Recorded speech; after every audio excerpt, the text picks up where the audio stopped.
Assalamualaikum warahmatullahi wabarakatuh. Saya Siani Dwara Tanjung dengan NIM 220101020030 ingin mempresentasikan paper eh, mata kuliah manajemen teknologi sistem informasi dengan judul implementasi software development life cycle dalam penerapan aplikasi perangkat lunak.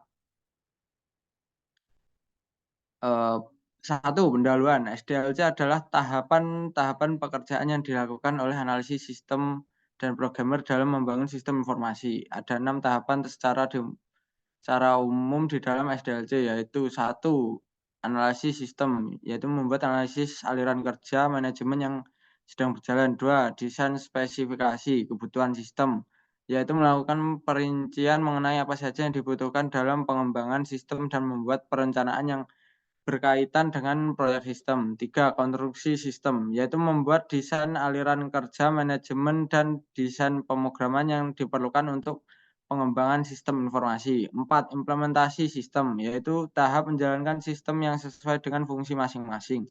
Lima, pengujian sistem, yaitu melakukan pengujian terhadap sistem yang telah dibuat. Enam, pemeliharaan sistem, yaitu menerapkan dan memelihara sistem yang telah dibuat. Dua, isi topik. Tujuan dari penelitian ini yaitu menyusun SKPL atau SRS dengan mengimplementasikan metode SDLC ini sebagai panduan dan menyusun spesifikasi kebutuhan perangkat lunak. SKPL atau biasanya disebut Software Requirement Specification SRS.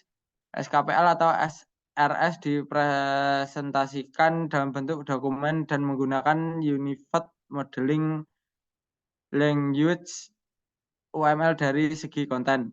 Terdapat 4 fase dalam SDLC untuk mengembangkan sistem informasi, yaitu planning, analysis, design, dan implementation. Setiap fase terdiri dari sebuah rangkaian langkah atau tindakan yang mengandalkan teknik-teknik yang menghasilkan dokumen spesifik yang menjelaskan berbagai elemen sebuah sistem.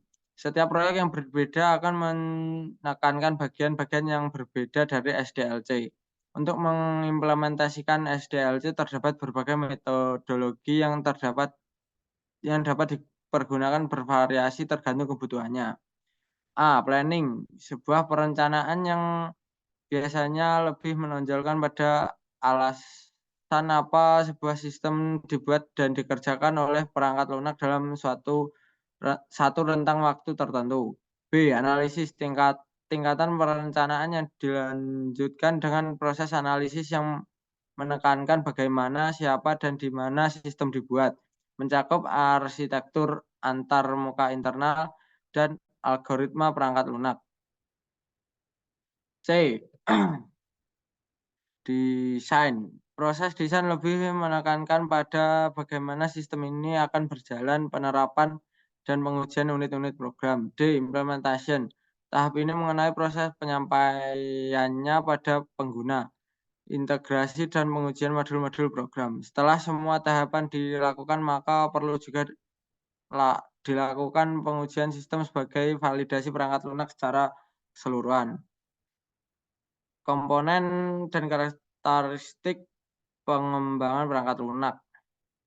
A. Metode, yaitu suatu cara teknik pendekatan yang sistematik yang dipergunakan untuk mengembangkan perangkat lunak. Metode ini mencakup perencanaan proyek dan perkiraan, analisis keperluan sistem dan perangkat lunak, perencanaan struktur data, arsitektur program, produk algoritma, penulisan kode program atau coding, uji coba dan pemeliharaan.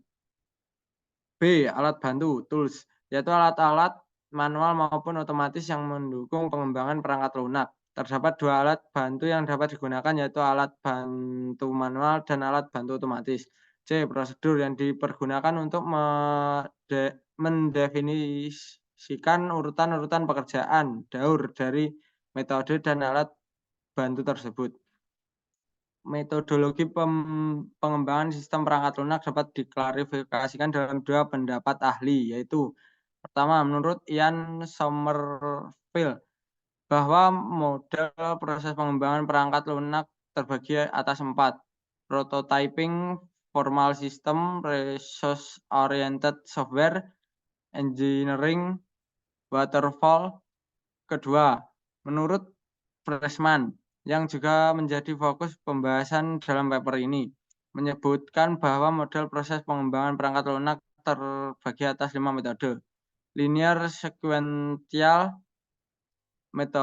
model atau waterfall, incremental process model, evolutionary process model, rapid application development atau RAD, dan